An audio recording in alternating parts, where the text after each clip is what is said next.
আব্বা, ও শ্বশুর আব্বা।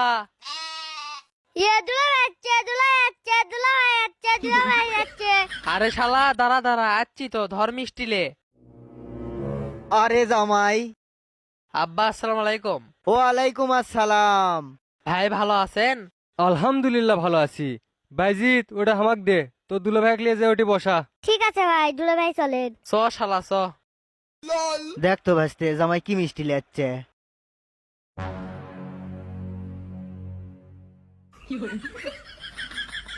তোমার জামাই না খেলে আমলে যাচ্ছে। জংলে জামাই আমলে আচ্ছা শ্বশুর বাড়িত দাঁড়াও। আব্বা মনে করবেন হয়তো মিষ্টির প্যাকেটত মিষ্টি লিয়ে আসছি, কিন্তু মিষ্টি লিয়ে আসিনি। আমের সিজন তো, তাই আম লিয়ে আসছি। হা হা হা হা হা। আরে না না, আমের সিজনে আমলে এসে খুব ভালো করছো। আর তুমি যা আমলে যাচ্ছ সেটা আমি চাচা